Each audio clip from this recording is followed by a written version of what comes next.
saya belum tercapai. Apa Pak? Mendirikan negara Yahudi di tanah Palestina. Apa? Mendirikan negara Yahudi di tanah Palestina. Dan itu ongkosnya tidak kecil. Sementara Anda mimpinya apa? Pengen punya kontrakan, pengen punya biar bayar kontrak, nyicil motor, terlalu kecil. Ada seorang pemuda yang tanya, saya tanya, Pak, Mas, pengen punya penghasilan berapa?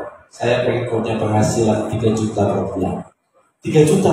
3 juta untuk apa? Cicilan motor, bayar kontrakan, hidup dengan satu istri. Loh kok dengan satu istri? Ya, kalau sudah sama mertua nggak bisa. Punya anak susah 3 juta, betul nggak? Ini di Jakarta.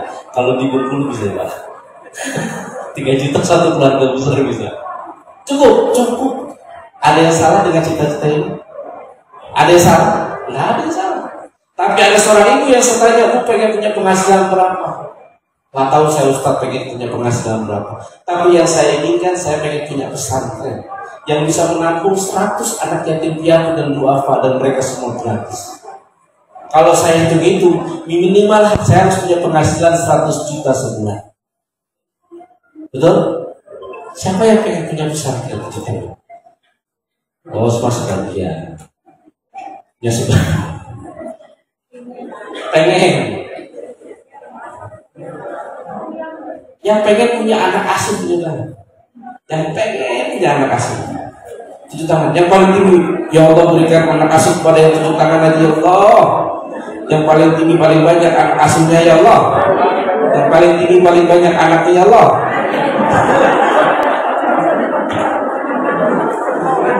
Yang nggak tujuh tangan ada 2 kemungkinan.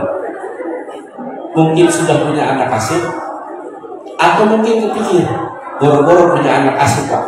Punya anak aja nggak keasuh. Bapak dan Ibu sekalian dirahmati Allah, seringkali penghasilan kita kecil karena cita-cita kita kecil.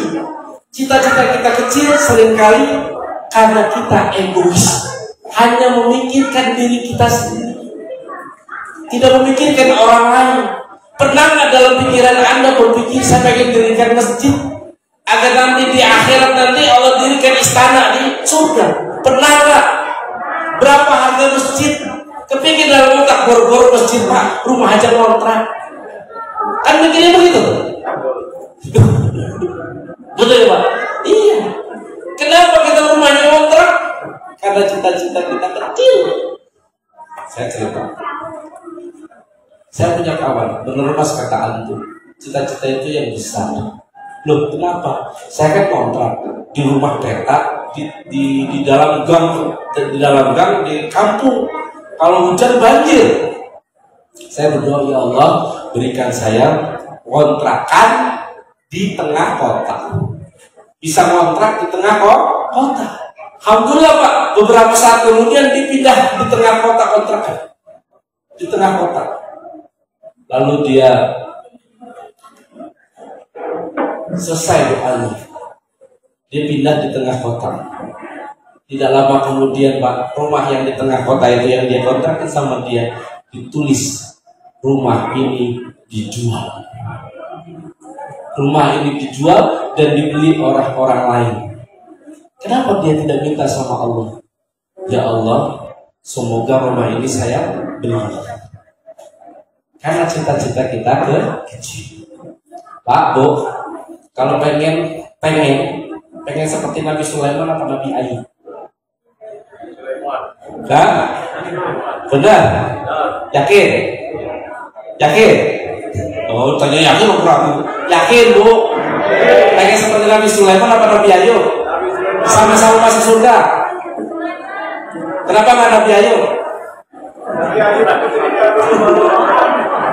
Sama-sama masuk surga. Yang satu diuji dengan kesabaran, yang satu diuji dengan kesyukuran. Mau diuji kesyukuran atau kesabaran? Kesyukuran. Tahu nggak Bu doanya Nabi Sulaiman apa? Nah, doanya nih oleh-oleh nih kalau pengen bener-bener pengen seperti Nabi Sulaiman. Ayo ikuti, ada di dalam surat Shad ayat 35. Ayat ini sering kita baca kalau kita khatam Quran, tapi jarang kita resapi sehingga tidak bermakna dalam diri kita. Boleh kata? Ya, yang apa saya kasih hadiah. Rabbi fili wahabli mulkala yang bagi li ahadin min ba'di innaka antal wahhab. Ya Tuhanku, ampunilah aku, berikanlah aku kerajaan yang tidak ada yang memiliki kerajaan itu setelah zamanku. Sesungguhnya Engkau Maha Pemberi. Nabi Sulaiman minta kerajaan yang tidak ada yang memiliki kerajaan itu setelah zaman dia. Luar biasa, luar biasa. Dan di closing, innaka antal wahhab, sesungguhnya Engkau Maha Pemberi. Bapak dan Ibu sekalian, siapa yang hafal baju ke depan saya kasih hadiah. 10, 9,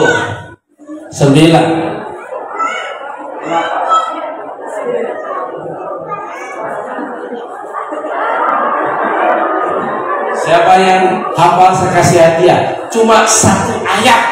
Rabbighfirli wahabli mulkala yang bagi li ahadin min ba'di innaka antal wahhab. 7, 6, 5, 4, 300 kurang besar mungkin.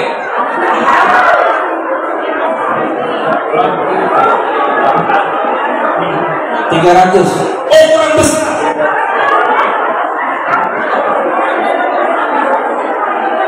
500 kurang besar. Nggak ada yang apa. Aku bikin-bikin juga loh. Jangan lah. Satu guru satu ilmu saja. Anu malu banget. Silakan. Wah, ini lumayan nih.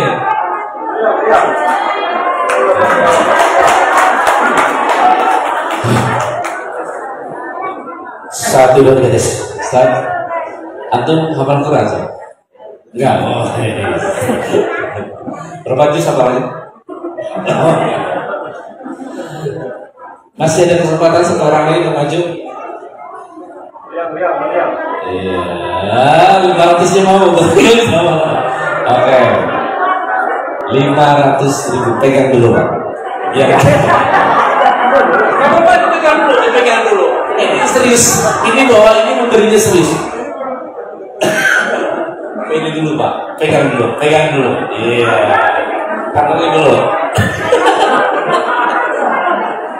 Silakan.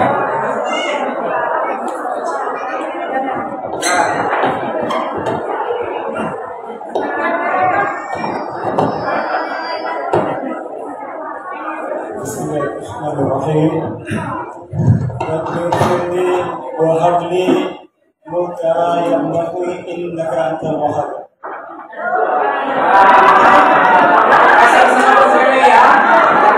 Ya, kasih balas sekali lagi. Rabbighfirli wahabli mulkala yang bagi innaka antal wahhab. Itu kalau jadi imam subhanallah subhanallah subhanallah. Kembali ke Pak Ustaz. Sudah usaha.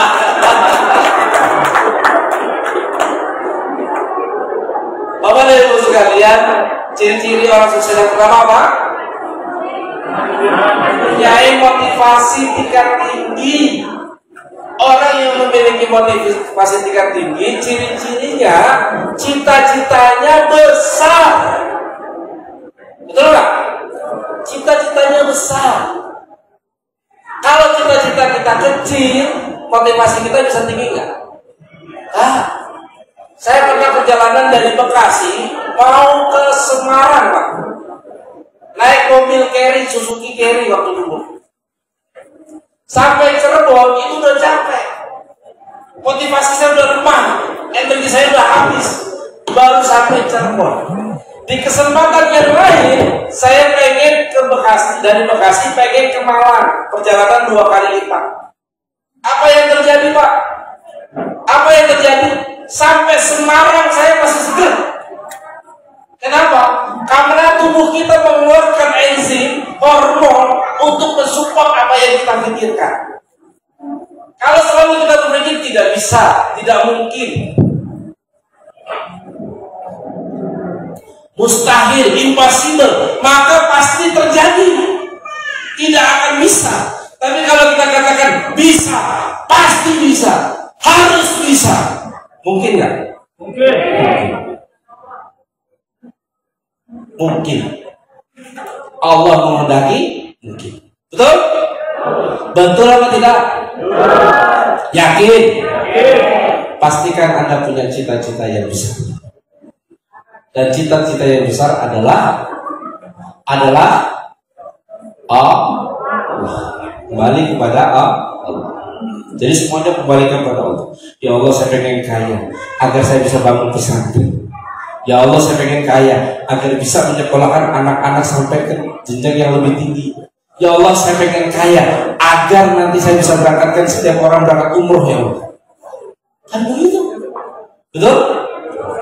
Ciri yang kedua. Siap? Siap? Ya.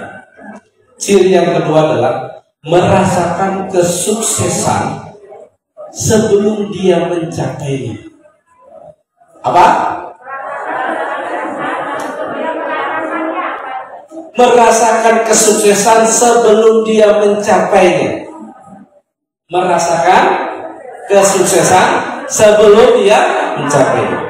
Sahabat Rasulullah yang bernama Hanzalah pernah datang ke Rasulullah, lalu dia datang, ya Rasulullah, kalau aku dekat denganmu, tercium bau surga. Surga nampak di depan mataku. Surga terlihat, aku bisa mencium bau surga. Tapi kalau aku jauh darimu, aku hampir-hampir lupa dengan surga. Apakah aku termasuk orang yang munafik? Merasakan. Siapa yang sudah bisa merasakan kesuksesan? Bisa, kan? Bisa? Coba maju ke depan. Dulu, silakan maju ke depan. Bagaimana rasanya? Maju. Iya, maju dulu. Ibu sini. Gimana rasanya? Bahagia luar biasa. Aman dan tentram dan tenang. Alhamdulillah. Bu, minta produk, Bu. MHS boleh? MHS boleh? Boleh MHS. Minta 2. Ibu gimana rasanya? Susah untuk mengungkapkan dengan kata-kata. Tetapi yang penting kita merasa bisa membuat orang lain bahagia.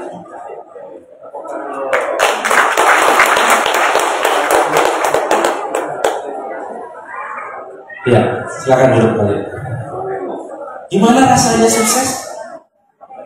Tidak bisa diungkapkan dengan kata-kata. Bahagia. Apakah orang sukses pasti bahagia?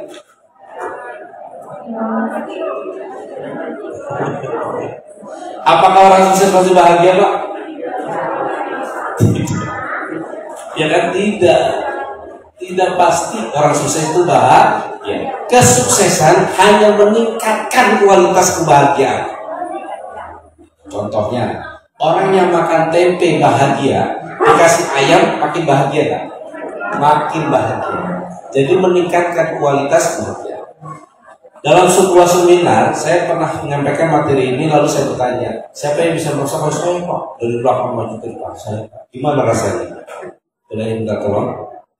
Atau duduk aja, minta tangannya. Begini. Ceritanya antum jadi tiang mik. Nggak boleh ketawa. Tiang mik tidak ketawa. Apa? Dia nggak ketawa. Lalu dia cerita begini. Sini bagaimana rasanya kalau cerita? Begini Pak rasanya. Udah. Sama. Tidak bisa diucapkan dengan kata-kata. Gimana rasanya? Ayo bareng-bareng.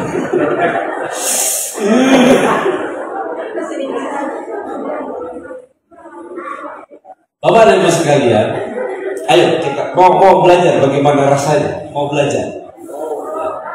Kita dulu tidak ada rasa takut dan kepercayaan diri kita luar biasa. Belum bisa jalan, jatuh berkali-kali, tetap bangkit lagi. Belum bisa naik sepeda, jatuh berkali-kali, bangkit lagi. Kita tidak pernah menyalahkan keadaan, tidak menyalahkan orang lain, terus bangkit. Kenapa? Karena kita sudah merasakan mampu, kita merasakan bisa.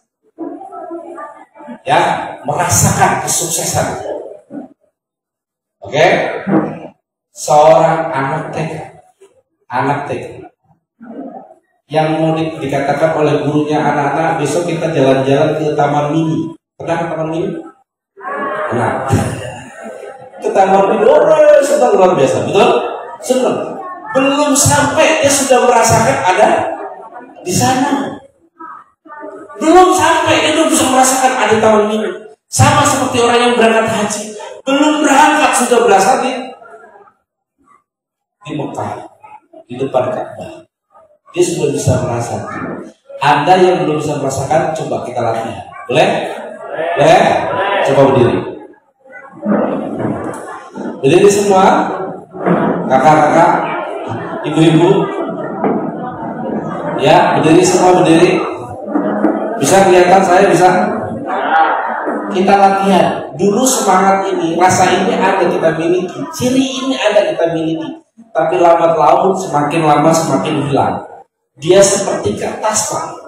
Kita punya kekuatan yang punya kemampuan yang dari kecil sudah Allah berikan. Tapi lama-lama menjadi hilang, jadi kecil dan hilang karena omongan orang. Kamu nggak bakalan bisa. Semangat kita hilang. Kamu jelek, kamu pesek, kamu hitam, bau, pendek, keriting, apalagi penyakitan, jelek, gemuk, apalagi penakut. Kepercayaan diri kita jadi kecil. Mau ngapa-ngapain nggak berani karena sudah didoktrin oleh lingkungan kita. Kita ada petani nggak bakalan sukses, kita ada nelayan nggak bakalan. Begitu ketiup angin, kita nggak akan jadi apa-apa. Bangkitkan itu motivasi lagi. Motivasi kita bangkitkan lagi. Seperti dulu. Seperti kita masih anak-anak yang nggak takut kalau belajar jalan jatuh itu nggak takut. Kejedot, patah tulang, kamu nggak takut. Naik sepeda, masuk ke got nggak takut. Betul nggak?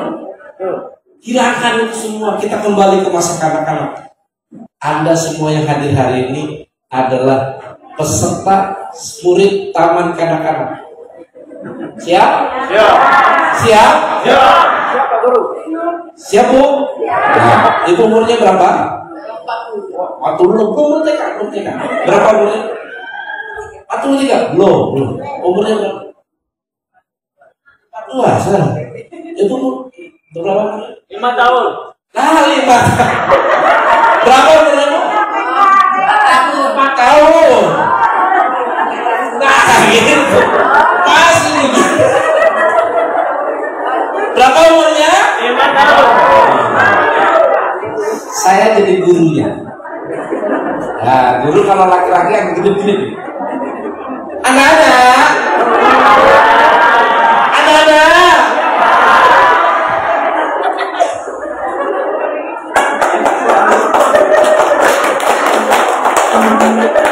Iya. Anak-anak. Jangan serius. Kan masih anak-anak. Siapa yang udah sarapan? Iya, pinter. Siapa yang tadi makan ngompol?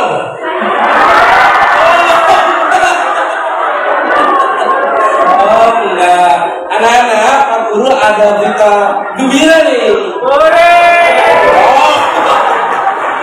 Besok kita akan jalan-jalan ke taman mini. Masih serius nih.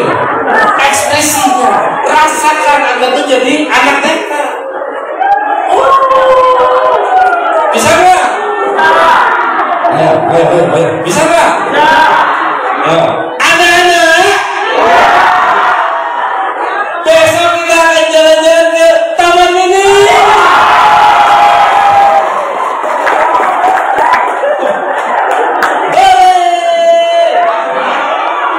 Betul? Oh, ke Bandung, mulai jalan. Betul nggak? Semuanya yang luar biasa. Seakan-akan sudah berada di taman mini. Begitu pulang sampai rumah, mama, besok aku ke taman mini, Ma, siapin dong sepatunya, Ma, siapin dong tasnya, Ma, siapin dong gantinya. Sudah siapin sama, dipakai, bajunya dipakai, tasnya langsung dipakai. Nah besok, papa siap-siap. Sudah merasa di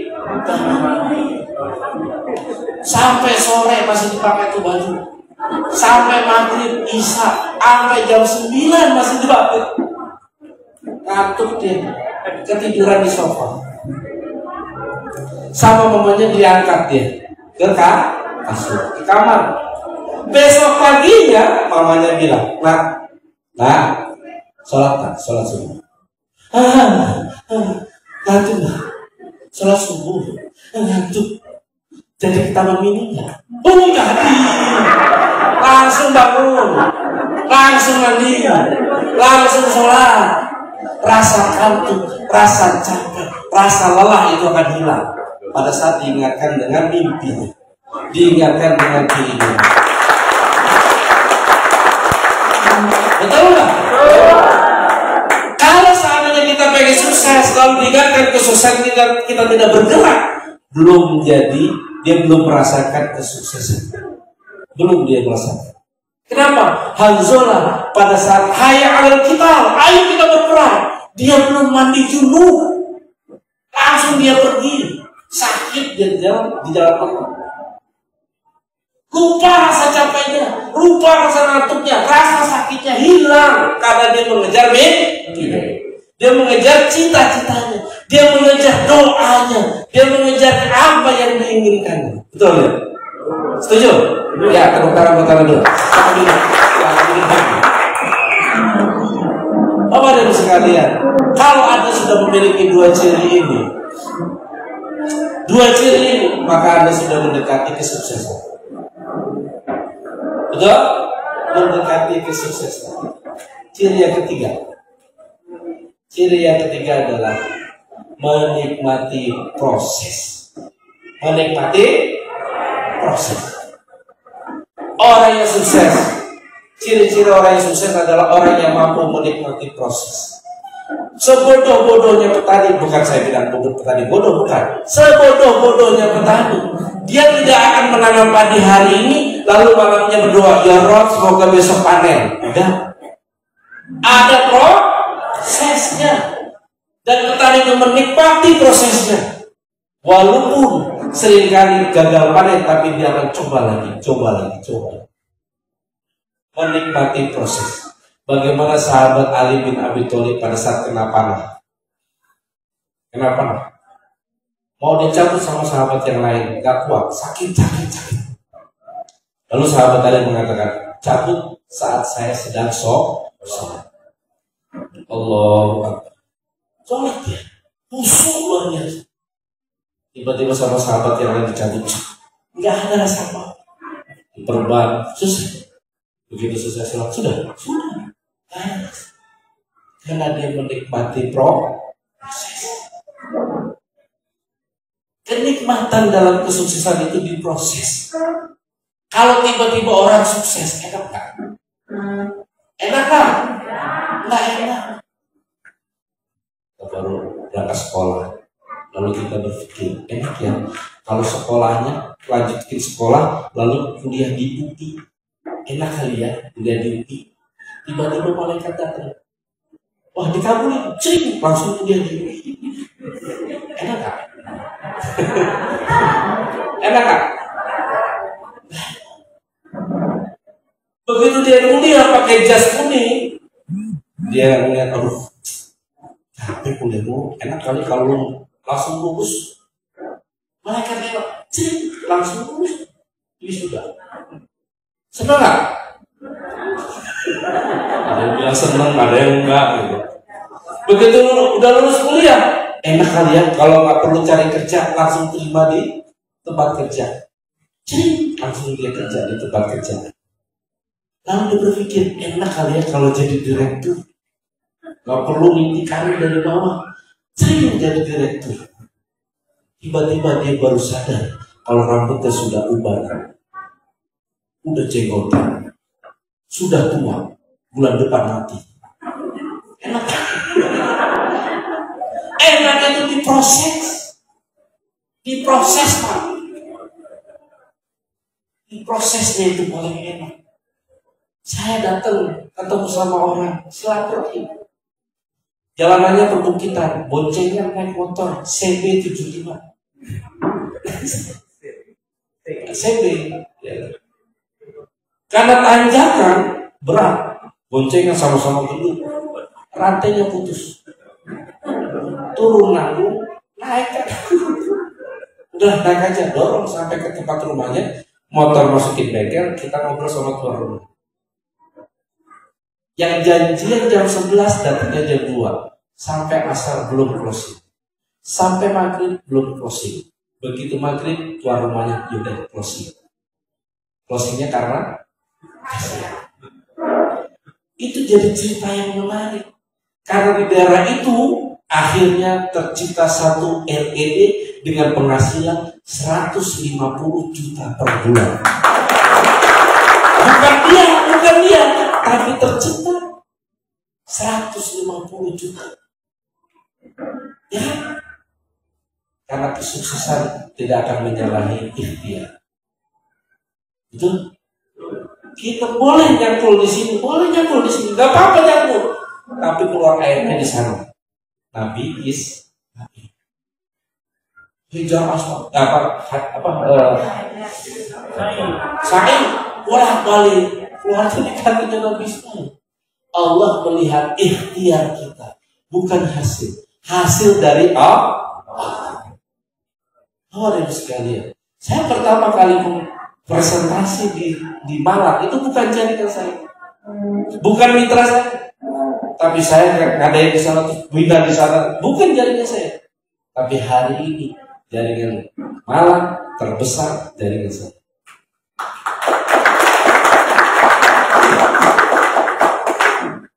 Oke. Apa ciri yang pertama? Motivasi tingkat tinggi, semangat tinggi. Yang kedua, merasakan kesuksesan jauh sebelum mencapai.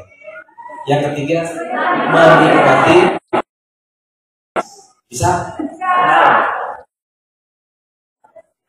Bapak-Ibu sekalian, caranya bagaimana kalau kita tidak punya ciri seperti ini? Dekati orang-orang yang punya ciri. Karena sukses itu menular.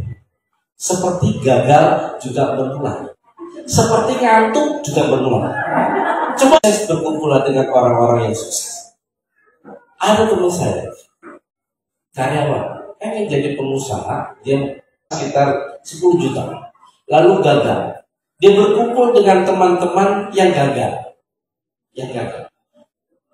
Kemarin saya bisnis gagal 10 juta. Gue bilang juga apa? Ini gak bakat kan? Gak bakat jadi bisnis. Udahlah, gak usah mikir yang macam-macam. Kita itu pegawai. Kita itu karyawan. Kita itu ASN. Kita itu guru. Udah. Tapi kalau kita bertemu dengan orang-orang yang kaya, orang pengusaha, orang-orang yang sukses. Saya bisnis kemarin, rugi berapa? 10 juta. 10 juta. Saya ini 1 M biasa aja. Bukan nyedot, malah semangat. Oh, baru 10 juta. Biasa. Biasa. Saya pernah punya kawan namanya pas saya. Usia 28 tahun, penghasilannya berapa? 500 juta. 500 juta. Saya bilang, hebat ya tuh, penghasilan sampai besar 500 juta, masih umur 28 tahun. Entar dulu, saya pernah bisnis rugi 60 miliar. 60 miliar. Lalu saya tanya, antum perasaannya bagaimana pada saat rugi itu? Biasa aja. Biasa.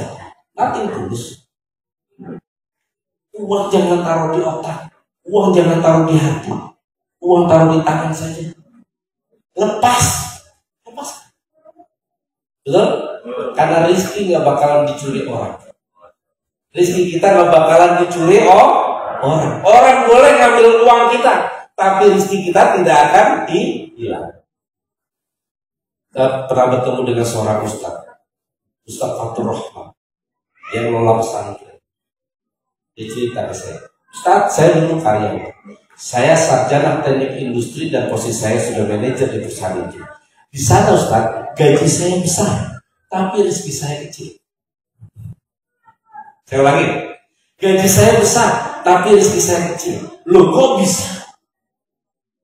Iya, setiap bulan saya selalu defisit. Saya ngutang ke sana kemari. Jangankan untuk berangkat haji, berangkat umroh saja saya nggak bisa. Tapi begitu saya lepaskan karir saya di dunia itu, saya ngurusin pesantren. Di sini Ustaz, gaji saya kecil, tapi rezeki saya besar. Loh kok bisa? Loh kok bisa? Ya Ustaz, di sini saya nggak perlu mengeluarkan uang untuk makan bareng santri. Memang tidak mewah, tapi cukuplah untuk gizi. Tuh. Yang kedua, saya nggak perlu punya mobil. Gak perlu punya rumah, sudah ada. Gak perlu punya mobil, karena bisa pakai mobil pesantren. Memang tidak mewah, tapi cukuplah untuk kemana-mana. Dan yang menarik adalah, waktu anak saya lulus SMA, mau meneruskan ke Fakultas Kedokteran Universitas Muhammadiyah di Ciputat di Jakarta. Nah, kamu mau kuliah? Iya. Mau jadi apa? Mau jadi dokter. Di mana? Fakultas Kedokteran Muhammadiyah Ciputat. Berapa biaya masuknya? 250 juta. Hah? Sebagai pengurus pesantren, apakah dia punya? Enggak punya. Abi enggak punya uang sebanyak itu. Kamu minta sama Allah.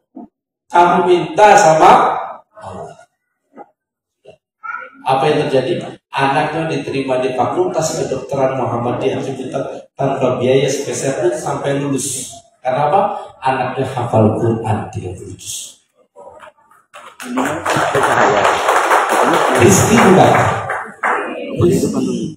Karena rizki ini tidak bentuk uang. Uang sama rizki berbeda. Uang hanya alat tukar. Kemarin saya dapat cerita dari Bu Susi, dari Pak Hirman. Ustaz, saya punya mitra usianya 65 tahun. Ini sudah yang menarik. Itu udah cerita Bu Susi. 65 tahun. Dia pengen banget berangkat umroh melalui HRI.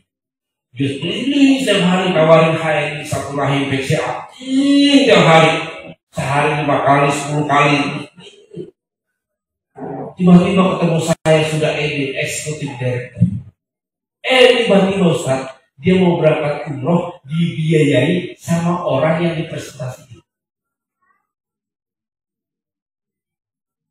Ibu, kok jualan begini? Ngapain? Iya Pak, saya pengen berangkat umroh lewat HRI. Lalu dia simpati. Ya udah Bu, besok berangkat umroh. Saya bilang, Subhanallah.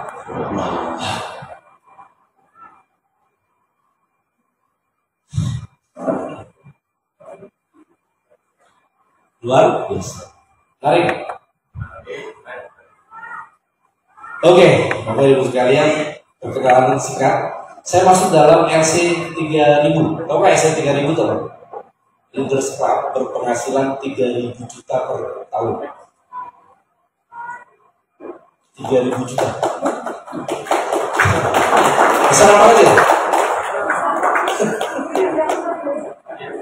Dulu Pak, saya seorang guru privat, guru matematika. Penghasilan saya 1,5 juta per bulan. Oh gitu. Saya ngajar privat tuh. Pagi ngajar sekolah, sore ngajar bimbingan belajar, malam ngajar privat. Penghasilan saya 1,5 juta. Bulan depannya saya sakit tipes. Habis lagi gitu. Ya. Lalu kawan saya tanya saya, bagus. Penghasilan berapa? 1,5 juta. Mau nggak? Penghasilan untuk 13,5 juta. Mau dong. Mau nggak? Tahu mau. Mau dong. Gimana caranya? Nah, antum mulai dagang. Karena 9 dari 10 pintu rezeki yang Allah sediakan dari perdagangan. Betul tidak? Jadi kalau penghasilan kita 1,5 juta dagang, maka penghasilan kita bisa 13,5 juta. Langsung mau otak saya. Siap, saya mulai dagang. Alhamdulillah tahap sehingga saya bisa masuk ke dalam LC3. Alhamdulillah. Terus saya masuk dalam top 10 bonus, terus penerima tur ke Turki. Alhamdulillah waktu pertama kali tur ke Turki enggak saya pakai, tapi saya minta dicairkan karena anak saya mau masuk pesantren. Masuk pesantren dengan biaya masuknya 85 juta. Ya. Pesantren Nurul Fikri Lembang, Bandung. Sekarang mungkin udah 100 juta. Anak saya nggak mau sekolah kecuali di situ. Apa kata saya? Nah, kamu pengen sekolah situ? Iya, pengen. Kamu minta sama Allah. Minta sama Allah. Kalau Allah ridho kamu sekolah situ, pasti ada cara. Tiap malam saya lihat di kamarnya sholat tahajud. Pagi sholat duha. Alhamdulillah saya dapat terima dari HRI, terima tur ke Turki. Saya rekomend ke perusahaan, Pak, saya minta dong dicairkan aja karena anak saya mau masuk pesantren, saya jadi dicairkan. Alhamdulillah sekarang anak saya pertama sudah hafal Quran. Alhamdulillah lagi cari calon sekolah.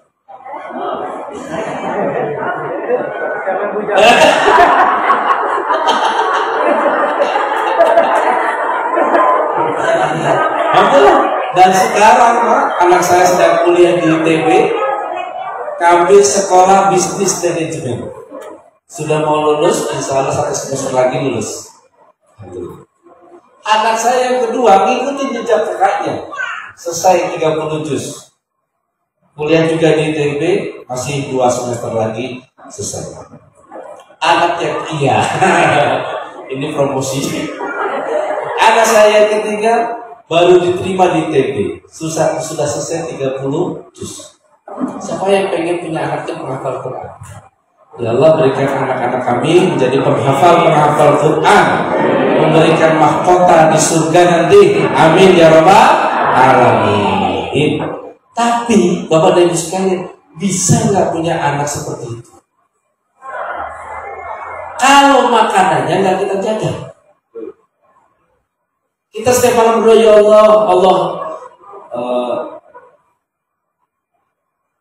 Allahumma hab lana min azwajina wa dzurriyyatina qurrata a'yun waj'alna lil muttaqina imama. Kita minta anak-anak yang soleh qurrata a'yun, tapi paginya kita kasih makanan yang haram, makanan yang subhan. Bisa? Susah. Anak saya boro-boro hafal Quran, suruh sholat aja susah, suruh baca Quran malas. Tidak mungkin seorang anak yang makanannya haram bisa jadi penghafal Quran. Betul nggak? Di HRI bisa jadi Bapak dan sekalian, hadirnya Bapak dan sekalian sini cara Allah untuk mengabulkan doa-doa kita. Kita setiap malam berdoa, ya Allah berikan anak kami soleh dan soleha. Tiap malam kita berdoa, kita dikenalin dengan HRI. Mungkin maksudnya Allah dibenerin dulu makanannya, dibenerin dulu sumber rezekinya. Jangan-jangan sumber rezekinya masih ada yang haram di situ. Betul nggak? Bapak dan sekalian perhatikan. Oke. Terus penerima tur Spanyol, saya Spanyol nggak saya ambil, saya minta cairkan lagi karena anak saya mengambil sanad di Yordan 6.500 US dollar waktu itu. Saya minta cairkan. Alhamdulillah, manajemen enak kan? Ini yang dikatakan bisa jadi Bapak dan Ibu sekalian, hadirnya Anda ke sini adalah cara Allah mengabulkan doa-doa anak-anak kita. Doa-doa orang-orang yang kita cintai. Bisa jadi orang tua kita di rumah sudah sakit, sudah tua, misalkan begitu kan? Tapi setiap malam dia berdoa, ya Allah saya ingin berangkat umroh, ya Allah saya ingin berangkat haji. Allah gerakan kita ke sini.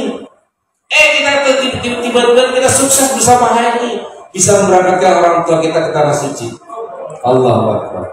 Pak Wisnu Wijaya memberangkatkan ibunya sama bapaknya haji lewat Haji Furoda 250 juta satu orang, 2 orang berarti 500. Karena kalau ngantri ibu kita dikejar nggak usianya.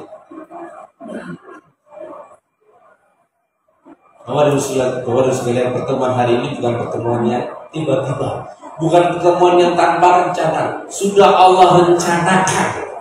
Tapi kita nggak tahu apa maksud Allah rencana kita hari di sini. Tetaplah berpesan positif karena Allah selalu ingin mengabulkan doa-doa kita. Ya, yang berdoa ya, yang nggak berdoa bagaimana Ustaz? Ya, segeralah berdoa. Selanjutnya saya berangkat umroh setiap tahun. Bapak Ibu sekalian, nikmatnya umroh bersama keluarga setiap tahun. Saya, istri saya sama anak saya berangkat umroh setiap tahun dan VIP. Lokasi hotelnya dempetan sama Masjidil Haram di Zam-Zam. Turun sudah nggak perlu jalan dulu 1 kilo. Alhamdulillah, enak kan? Padahal dulu penghasilan saya cuma 1,5 juta.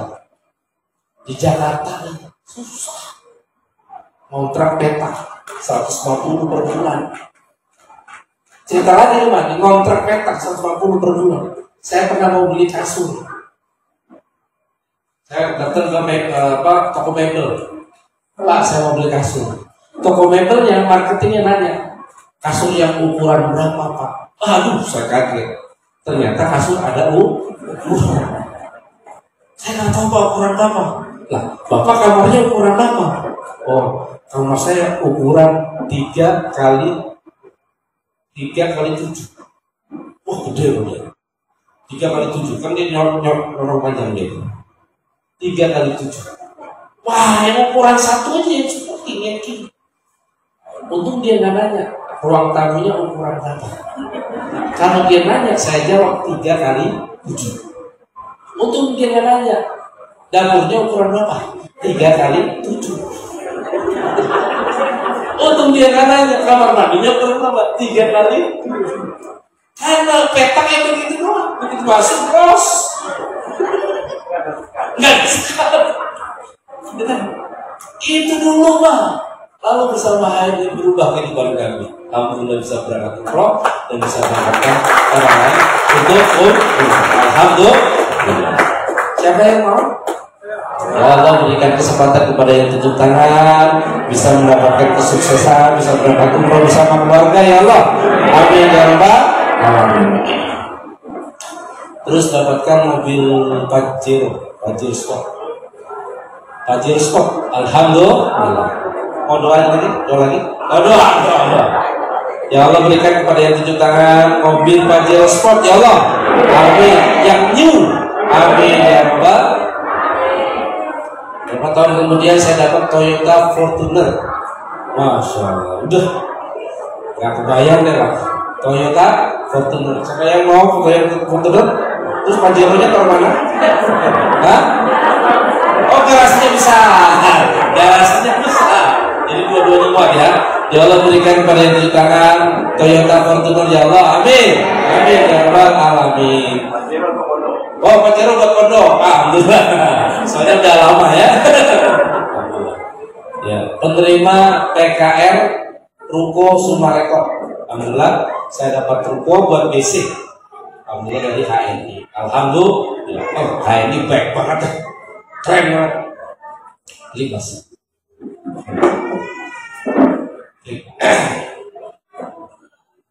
Sampai jam berapa, Bu? Sampai terus. Bapak dan Ibu sekalian, kalau suruh milih sukses sama bahagia, milih mana? Milih. Hah? So, gak apa-apa gak bahagia? Hah? Orang sukses pasti bahagia? Enggak. Bahagia pasti sukses? Belum tentu. Tukang beca nggak sukses bisa bahagia nggak? Bisa. Tuh tidur di becanya di bawah pohon, tak ada beban. Bisa bahagia. Bahagia tidak ada hubungan dengan kesuksesan. Tidak ada hubungan. Suksesan itu bagaimana cara mendapatkannya, kebahagiaan itu bagaimana cara menikmatinya. Ya kan? Pilih mana, sukses atau bahagia? Masa? Suruh pilih. Istri bilang bapak pilih saya atau dia? Halo bilang, dua-duanya.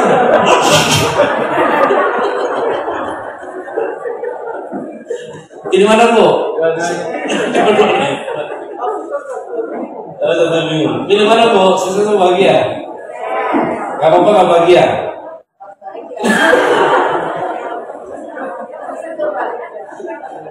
Bapak Ibu sekalian, sukses dan bahagia ini ada dalam satu kata di dalam bahasa Arab, yaitu al-falah, keberuntungan.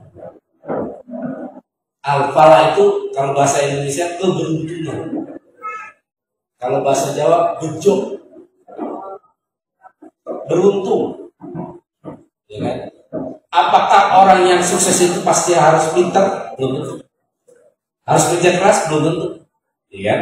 Sukses itu kalau kata Abdullah bin Abbas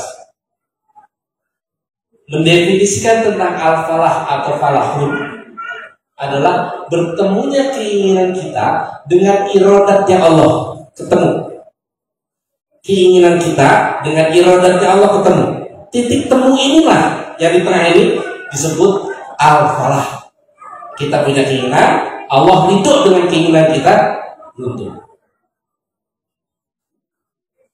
Caranya bagaimana agar kita mendapatkan keberuntungan terus? Caranya bagaimana? Mendekatkan keinginan kita di atas keinginannya Allah. Kalau kata Zainuddin MZ itu mengatakan kereta ikutin rel atau rel ikutin kereta. Kereta ikutin rel. Kita ini manusia ikutin kehendaknya Allah, pasti beruntung.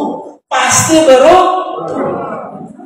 Coba dibuka dalam surat Al-Mu'minun ayat 1 sampai 11. Allah mengatakan qad aflahal mu'minun, pasti beruntung orang yang beriman. Orang yang beriman itu tidak ada rasa ngeluh, tidak ada stres, tidak ada ngeluh, tidak ada depresi.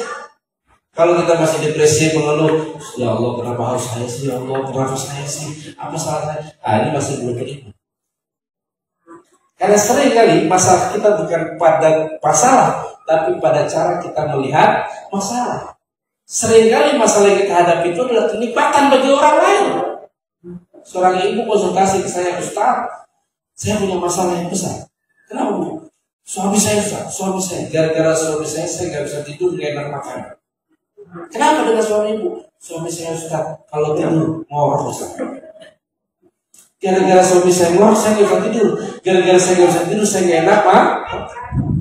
Tolong Ustaz, carikan obat buat suami saya.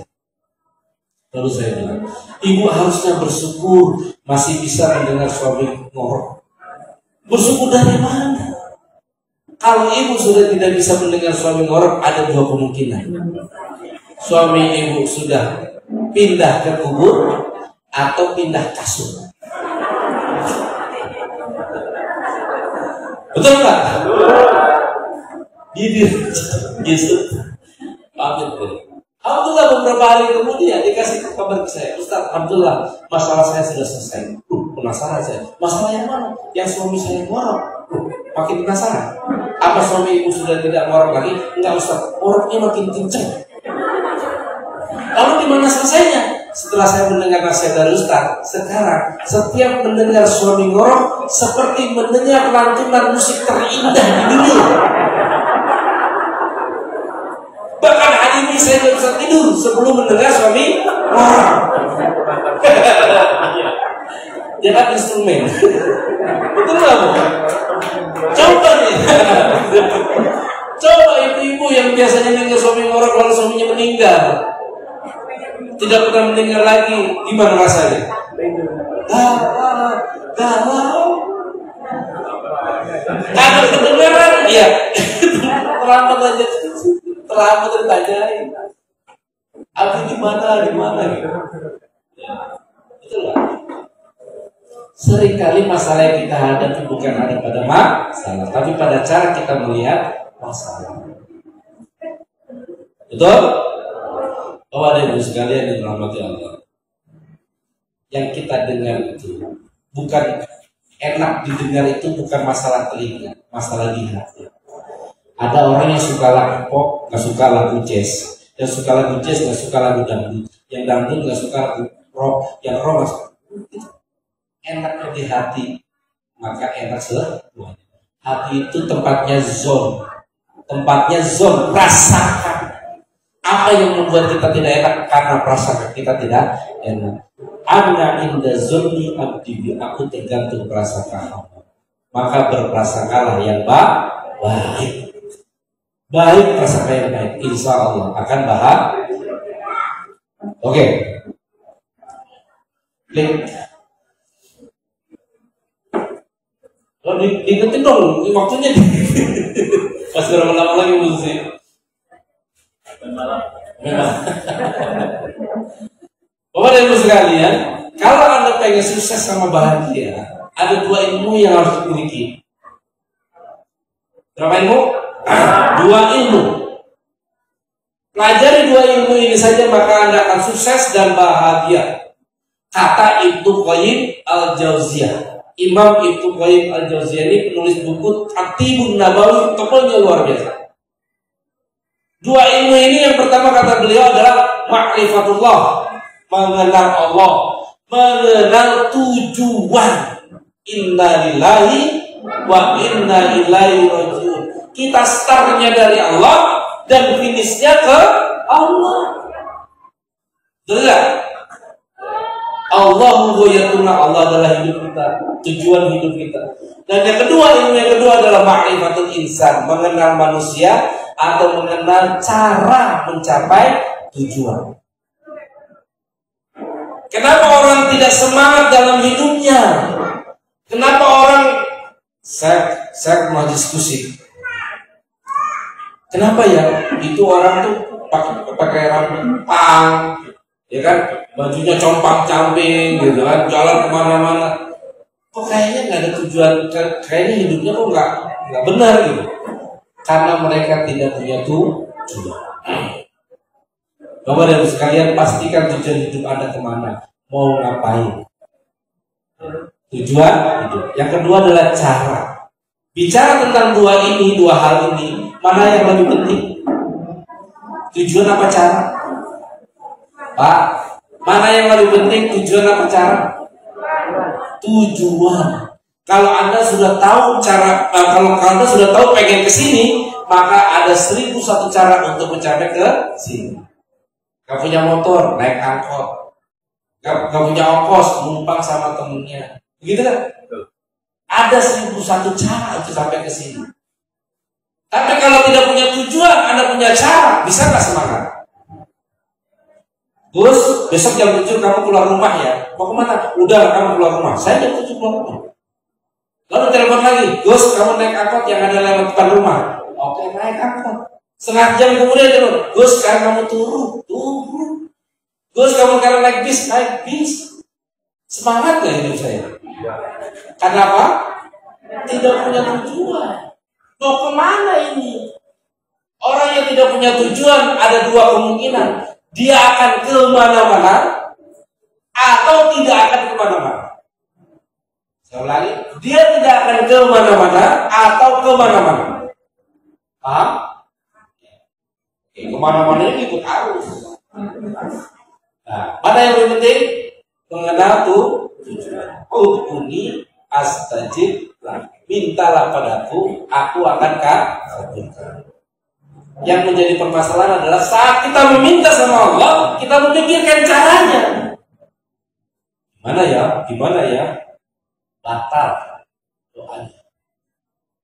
Karena tugas kita meminta, tugas Allah mengabulkan.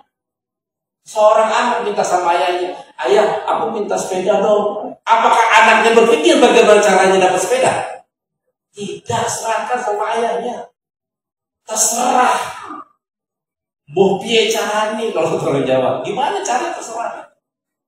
Anaknya nggak akan ngajarkan. Aku berpikir gimana gimana enggak. Seperti Nabi Sulaiman meminta Rabbi firli wa habli mulka la yanbaghi li ahadin min ba'di, ditutup dengan doa innaka antal wahhab. Sesungguhnya aku Maha Pemberi ya Allah. Aku nggak mau mikir. Aku nggak tahu caranya bagaimana punya kerajaan yang tidak dimiliki setelah zamanku. Berapa luas kerajaan Nabi Sulaiman? 2/3 bumi. Tidak ada yang memiliki. Dan bukan cuma satu kerajaan. Dia punya 3 jenis kerajaan. Kerajaan manusia, kerajaan hewan, kerajaan jin. Keren. Yang terpenting adalah innaka antal wahhab. Ada suara karyawan lebih kaya. Dulu ya, selanjutnya.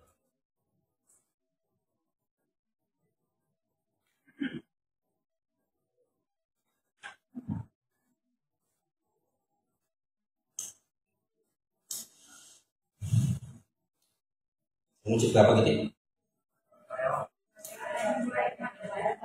Seorang karyawan berdoa, ya Rob, saya pengen punya penghasilan 100 juta sebulan. Padahal gaji dia cuma 10 juta. Bulan depannya di PHK. Kalau dia berdoa, ya Rob, saya kan pengen 100 juta, kenapa di PHK? Ya, yang bener aja. Itu kan gak boleh 10 juta aja. Akhirnya kalau kita berpikir caranya, kita mendikte Allah. Allah tahu, gak mungkin di tempat kerja kamu dapat 100 juta, kamu keluar. Kamu usaha, kamu bisnis, kamu pasti ada cara gitu. Kalau kita berpikir caranya, nggak sampai otak kita Pak. Orang penghasilan 10 juta, suruh berpikir bagaimana penghasilannya 100 juta, sampai nggak? Nggak sampai. Seperti anak yang lulusan SD, suruh ngerjain pelajaran SMA, nggak sampai. Semuanya serahkan kepada Allah. Allah yang akan mengajarkan, Allah yang akan mempertemukan, Allah yang akan memberikan inspirasi sama kita. Yang penting berhusnuzon. Bapak dan Ibu sekalian, ditanya saya, kenapa sih bagus bisa sampai sukses begini? Karena saya terus berjalan. Apa kata Allah? Naik turunnya HRI Pak berkali-kali ganti manajemen. Gonta ganti manajemen.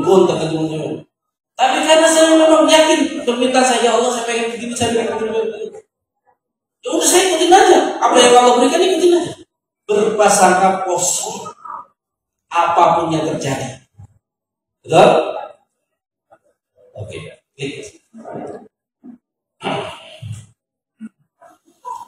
Sukses, Bapak dan Ibu sekalian. Apa itu sukses? Apa itu sukses? Sukses adalah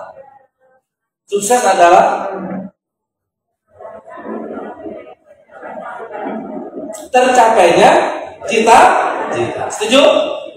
Setuju? Setuju?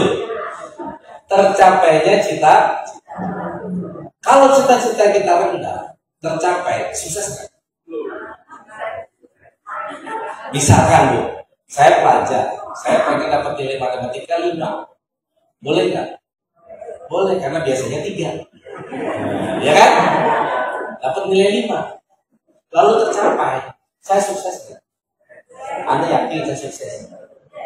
Nilai 5 Pak. Iya, nggak maksudnya gini, saya nilainya 5, lalu tercapai nilai 5, tercapai kan? Definisi tadi sukses. Saya dikatakan sukses nggak dapat nilai 5? Yakin sukses? Ya enggak, dulu. Ibu yakin sukses? Ada something wrong kayaknya. Ada sesuatu. Makanya sukses itu dibenerin dulu. Kenapa kita tidak sukses? Karena definisi sukses kita masih salah. Sukses adalah orang yang memiliki cita-cita di atas rata-rata, lalu tercapai. Nggak boleh di bawah rata-rata. Rata-rata kan 7, pengen dapat nilai 5. Tercapai, sukses nggak? Enggak. Di bawah rata-rata. Betul nggak, Bu? Betul nggak? Misalkan, contoh, saya pengen punya penghasilan 500.000 sebulan. Boleh? Boleh. Lalu saya berjuang sekuat tenaga dari tanggal 1 sampai tanggal 30, saya bekerja dari pagi sampai sore bekerja. Alhamdulillah penghasilan saya 500.000 sebulan. Saya sukses. Kasih selamat dong. Kenapa ketawa? Kasih sukses. Selamat. Anda yakin saya sukses? 500.000 sebulan. Itu jawabnya. Tidak sukses karena di bawah rata-rata, masih kurang. 500.000 buat apa? Ngelamar. Ibu punya anak perempuan, saya lamar penghasilan berapa? 500.000 terima?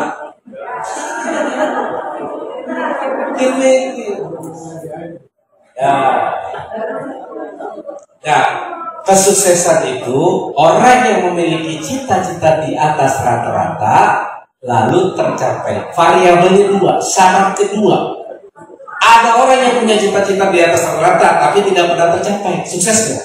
Enggak. Gagal. Ada orang yang cita-cita di bawah rata-rata lalu tercapai. Sukses enggak? Syaratnya 2. Cita-citanya di atas rata-rata lalu tercapai.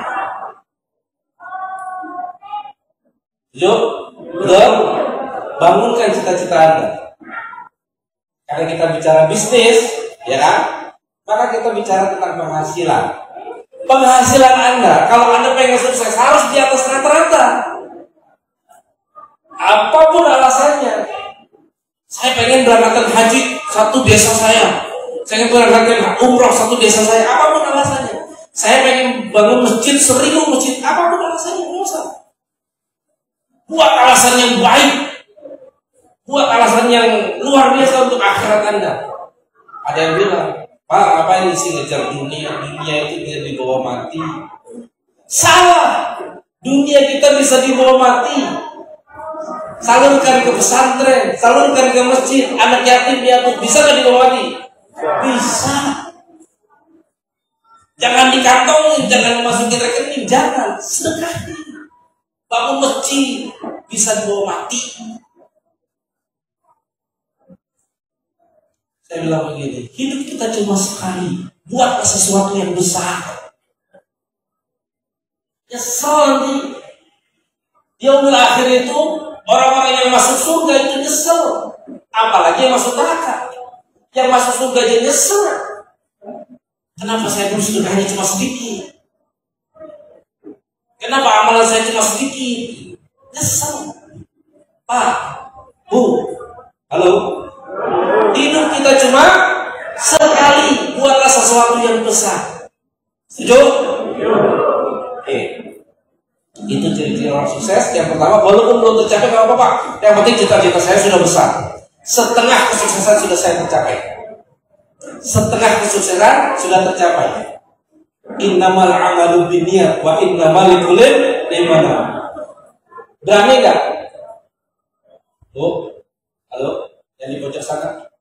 Berani nggak punya keinginan membangun 1000 pesantren? Berani nggak pengen punya keinginan membangun 1000 masjid? Berani. Walaupun tidak tercapai, dapat pahala nggak? Dapat pahala nggak? Dapat. Niat, bukan mimpi. Niat. Kalau mimpi dia tidak bergerak ke arah sana. Kalau niat, dia sudah bergerak ke arah sana. Setuju? Oke, trik. Sementara bahagia itu, kata guru saya, tidak akan pernah bahagia seseorang sebelum dia mencapai pada tingkat fasbir sabrun jamil. Tidak akan pernah bahagia seseorang sebelum dia mencapai pada tingkat sabrun jamil, kesabaran yang indah.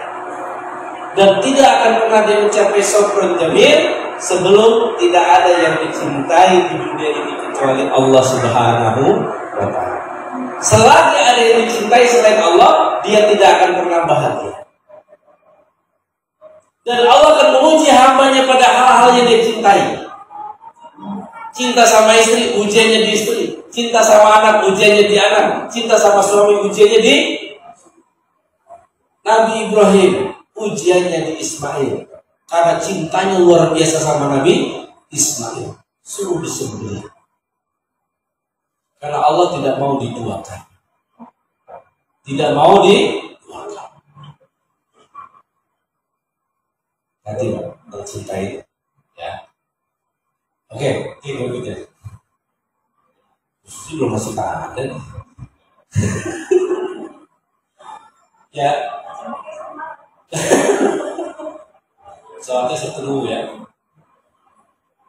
Kata Imam Ghazali, bahagia itu ada 3.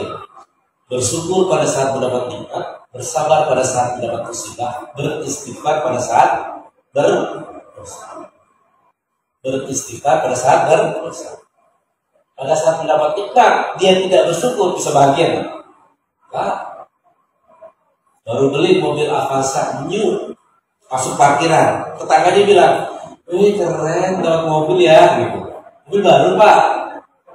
Apa jawabannya? "Wah, Avanza." Bahagia Pak? Enggak, karena tidak bersyukur. Ya Pak, alhamdulillah dapat Avanza itu, Allah luar biasa. Mudah-mudahan bisa bermanfaat buat lingkungan. Bapak kalau minjem syukur. Itu ciri-ciri orang bersyukur. Kalau ciri-ciri orang yang tidak bersyukur, Pak minjem boleh nggak? Saya dicil ini. Itu nggak bersyukur. Betul? Oke, link.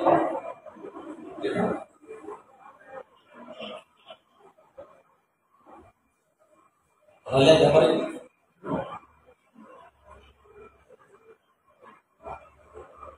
Pernah lihat? Nah, apa?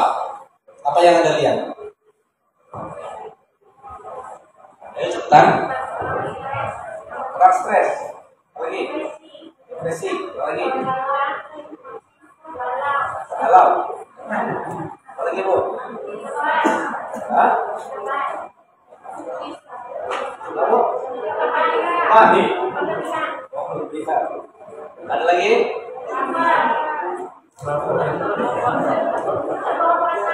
Ya, baper. Ada lagi? Gelisah. Apa lagi? KPD. Apa lagi? Hah? Kira.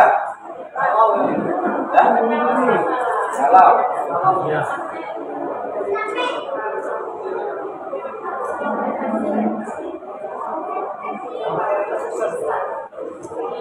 Bapak dan Ibu sekalian, orang sukses itu lebih sedikit apa lebih banyak dari umum?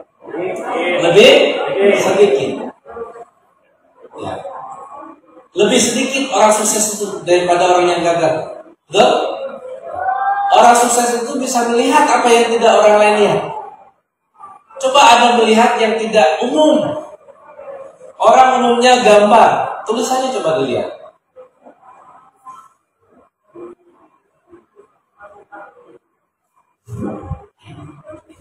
Tapi bocorin aja. Apa Bu? Masih ada yang belum ketemu? Irit Habulun. Irit Habulun. Berubah di. Lihat. Lihat. Belum kelihatan? Belum kelihatan. Belum betul.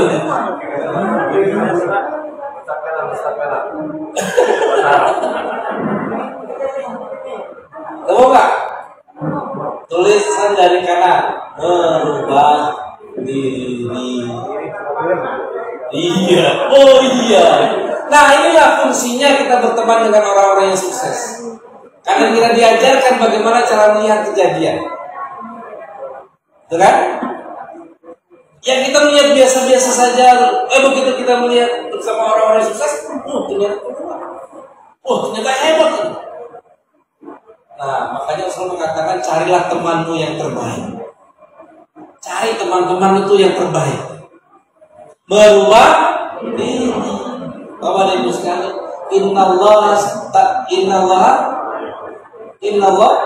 la yughayyiru ma biqaum hatta yughayyiru ma bi anfusihim. Kalau Anda pengen berubah, doa itu kan berubah. Doa itu kan berubah, betul. Dari A pengen ke B, gitu kan? Berubah. Maka harus berubah diri kita dulu. Apa yang kita rubah? Cara melihat, cara berpikir, cara merasakan, cara bekerja. Dan untuk mengetahui cara yang berubah ini, Anda harus berkumpul dengan orang-orang yang menurut Anda sukses. Bagaimana Hanzalah bertemu dengan Rasulullah, berinteraksi dengan Rasulullah. Setuju? Orang berpikir yang namanya dapat penghasilan, dapatkan rezeki itu ya kerja. Untuk dapat kerja yang baik, ya belajar yang cerdas, belajar yang rajin, belajar yang pintar. Kan begitu. Oh, ternyata untuk dapat penghasilan itu tidak harus menjadi karyawan. Oh, untuk jadi penghasilan itu tidak harus begini. Oh, harus begini. Oh, harus begini. Nah, itu kita harus berinteraksi. Makanya Rasulullah mengatakan, "Man ahabba an yusatallahu fi rizqi wa yus'alahu fi asarihi falyasilu rahimah." Barang siapa yang ingin dilimpahkan rezekinya, dilimpahkan bukan ditambah. Ya kan? Dilimpahkan rezekinya dan dipanjangkan umurnya, maka jalin silaturahim. Karena dalam silaturahim itu kita banyak mendapatkan ilmu. Saya bertemu dengan dokter, saya bertemu dengan pengusaha-pengusaha sukses. Bapak dan Ibu sekalian, saya cerita sedikit. Saya bertemu dengan pengusaha. Sebelum saya sukses sama ini, saya bertemu dengan seorang pengusaha. Pengusaha itu penghasilannya 4 miliar per bulan. Teman saya bilang, "Antum mau nggak ketemu sama teman saya?" Teman saya pengusaha, penghasilannya 4 miliar. 4 miliar per bulan. Nggak masuk dalam otak saya. Apa yang membedakan saya dengan dia? Cara berpikir dan alat. Tapi dua hal ini berawal dari mimpi kita. Seorang nelayan yang pengen mencari ikan teri dengan yang mencari ikan paus, beda nggak cara kerjanya? Alatnya beda nggak? Bangunkan mimpi Anda yang besar, maka Anda akan menemukan cara-cara. Oke? Dan Anda harus mulai berubah, habitnya berubah. Kalau kata Albert Einstein, hanya orang gila yang melakukan A, hasilnya A. Lalu dia melakukan A lagi, hasilnya A lagi. Lalu dia melakukan A lagi, hasilnya A. Suatu saat dia melakukan A, pengen hasilnya B. Mungkin nggak? Mungkin nggak? Tidak mungkin. Harus caranya yang beda. Betul? Caranya beda. Flex. Ini yang sering saya sampaikan ke teman-teman. Mari kita berbisnis sambil berdakwah. Berdakwah sambil berbisnis. Setuju? Saya pernah diprotes. Mohon maaf, kalau dakwah aja, kalau bisnis aja. Gak usah mencampurkan dakwah dengan bisnis, mencampurkan bisnis dengan dakwah. Wala talbisul haqqa bil batil.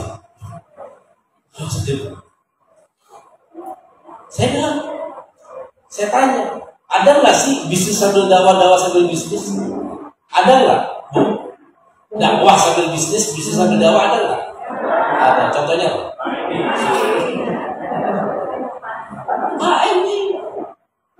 Dulu tahun 80-an belum banyak orang yang pakai jilbab. Seorang ustadz ceramah tentang wajibnya berjilbab untuk kaum muslimah. Seorang muslimah harus pakai jilbab. Jamaah pada tersentuh hatinya lalu mengatakan, Ustadz saya mulai hari ini mau pakai jilbab. Tapi beli jilbabnya di mana? Belum ada tuh Zoya, belum ada Robani, belum ada. Di mana belinya? Ustadznya dengan tenang dulu, di luar ada istri saya jualan jilbab. Si ustadz ini sedang bisnis apa sedang dakwah? Dakwah dan bisnis. Nggak bisa dakwah itu tidak dihubungkan dengan bisnis, nggak bisa. Ya ayyuhan nas kullu mimma fil ardi halalan wa thayyiban. Hai manusia makan yang halal, tapi pengusaha-pengusahanya, produsen-produsennya non muslim semua, bisa nggak? Masih ingat kasusnya Ajinomoto yang ada lemak babinya? Masih ingat kan? Halo? Masih ingat? Ada label halalnya? Ada. Ada lemak babinya? Ada. Kok bisa babi masuk ke rumah kita? Kok bisa? Kenapa? Karena produsennya non muslim. Bagi dia halal, gak masalah. Tapi kalau produsennya muslim, sebelum masuk rumah kita sudah dikat, sudah diseleksi. Betul tidak? Inilah pentingnya Bapak dan Ibu sekalian membeli produk yang halal dan produk muslim. Loh? Bukan cuma produk yang halal doang, tapi juga produk muslim. Dan ditambah yang Bapak dan Ibu sekalian, boleh saya pegang ini, PGH. Kita tolong PGH.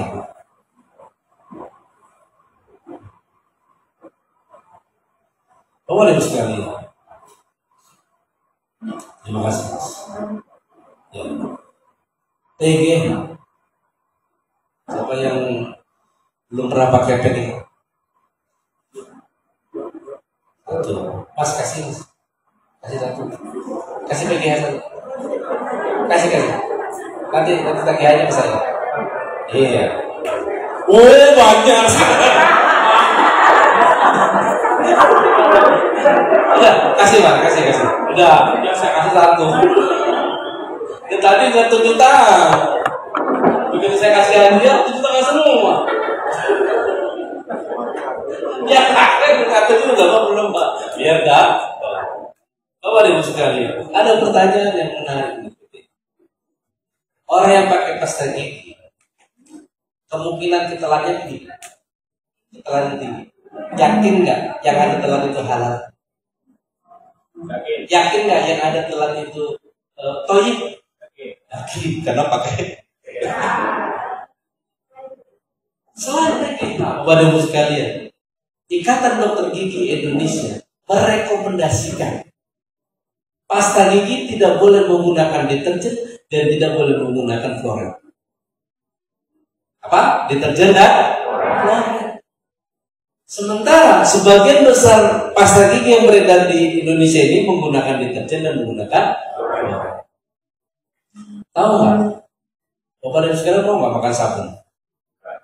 Bahaya deterjen itu yang ada di pasta gigi itu sabun. Pasti kita tahu. Bahaya nggak? Bahaya. Bapak dan Ibu sekalian, HRD tidak menggunakan deterjen. Tapi Pak, harganya mahal. Betul kan? Saya kecil. Pak, harganya mahal. Berapa harganya? Berapa? 20. Harganya berapa? 20.000. Jangan langsung kasih diskon. 20.000. Ini harganya 20.000. Tuh kan Pak, kalau yang di den sana itu 9.000 sudah tutupnya besar. Coba cek yang tutup besar itu pasti mengandung deterjen. Kalau dikit, busanya banyak. Nggak sampai 1 jam 2 jam udah kembali lagi seperti semula, seperti nggak sikat gigi. Bisa jadi deh kandungan nutrisi kebaikannya cuma sedikit, yang paling banyaknya di deterjen. Itu. Kalau mau bandingkan dengan merek yang sama, tapi yang tidak pakai deterjen. Saya sebut sini Pepsodent Expert. Ada kan? Merek Pepsodent Expert. Itu no deterjen. Berapa harganya? Berapa? 4550. Jelas.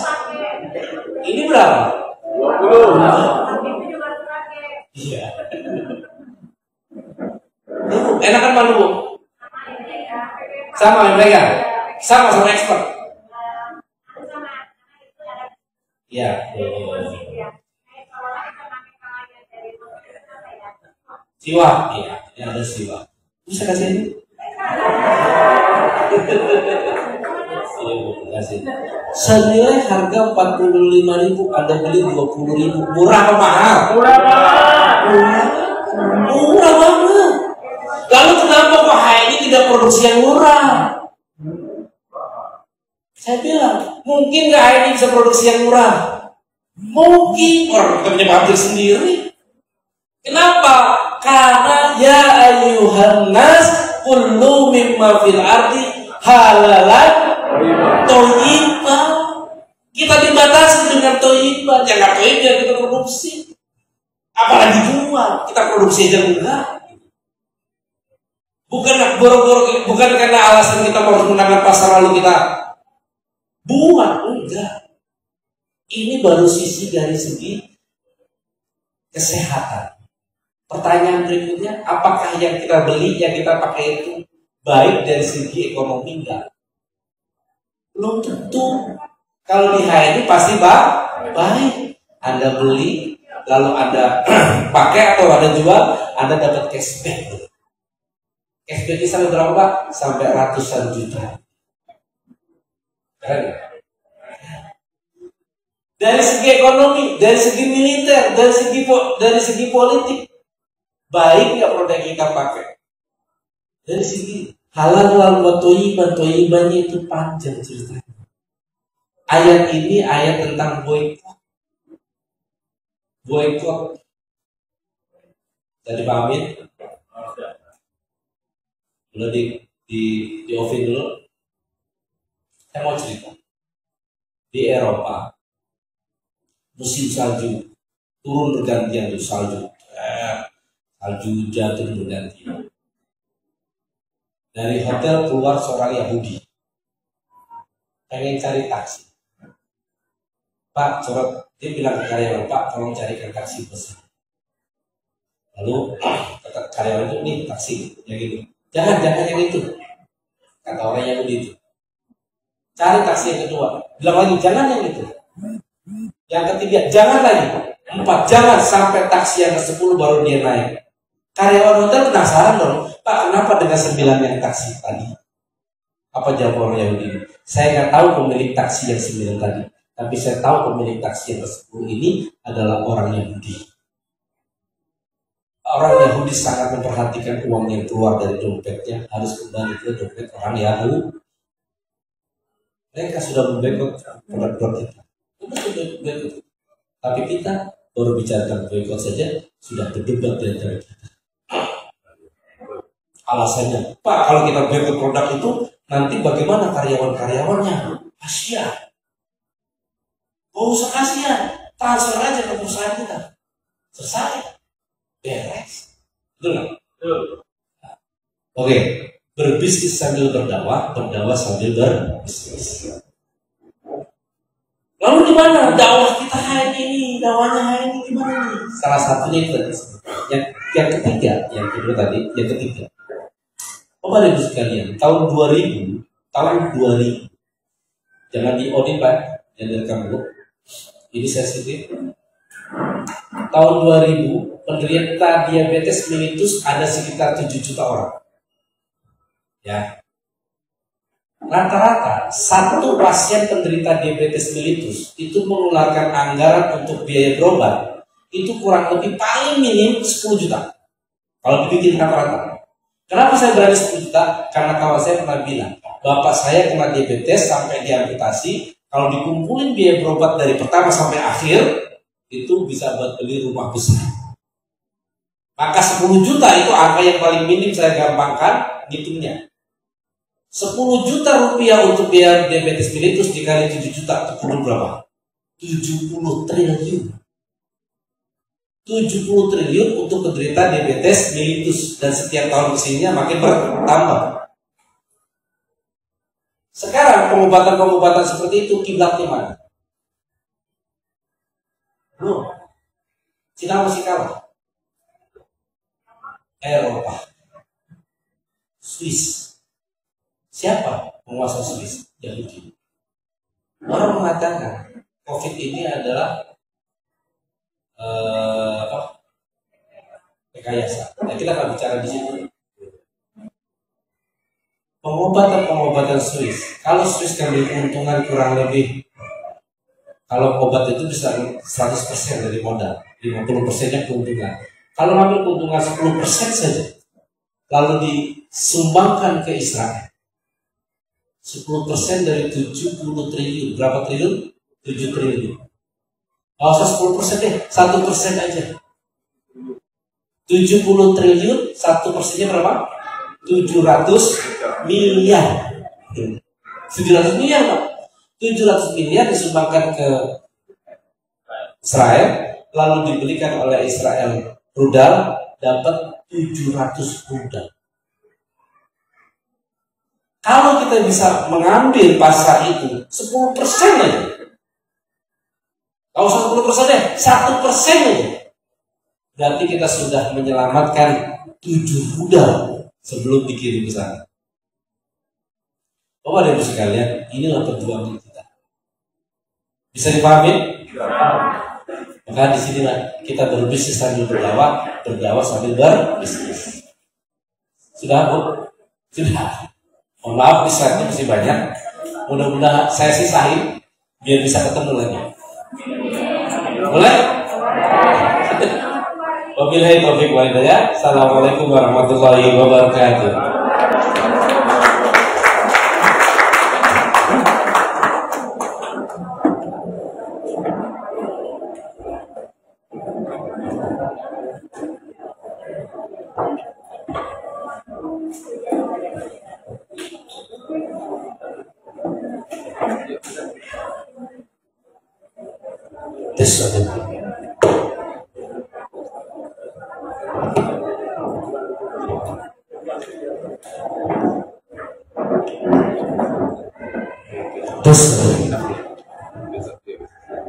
Masya Allah, kasih aplaus yang luar biasa oleh Pak Kunta Balikan ya. Yang lebih meriah, yang lebih ikhlas gitu. Nah gitu ya, kan jam-jam sekarang kan jam ngantuk gitu ya, jadi harus meriah dan ikhlas juga tepuk tangannya ya. Alhamdulillah Bapak Ibu sudah dengar semua ya, sudah tercerahkan, Bapak Ibu sudah tercerahkan hari ini. Apa sih yang disampaikan dari pagi tadi ya, walaupun siang ini saya masih ada yang banyak yang kabur juga ya, tapi insya Allah ya Bapak Ibu hari ini niatkan dari rumah menuntut ilmu, dan yakinlah ilmu-ilmu yang hari ini adalah ilmu-ilmunya daging semua, tapi daging akan busuk kalau cuma didiemin aja. Daging harus diolah jadi rendang, jadi semur ya, jadi dendeng gitu, itu baru jadi makanan yang asik, lezat. Sama halnya hari ini ilmunya harus diterapkan. Yang sudah kita dapatkan hari ini ilmu pulang dari sini, keluar dari pintu ini harus dengan amalkan. Siap Bapak Ibu mengamalkannya? Siap Bapak Ibu menjadi satu bagian dari 1000 mujahid-mujahidah ini? Alhamdulillah ya, lebih dari kurangnya saya dan panitia HBC hari ini luar biasa. Saya ucapkan ribuan terima kasih kepada semua tim BC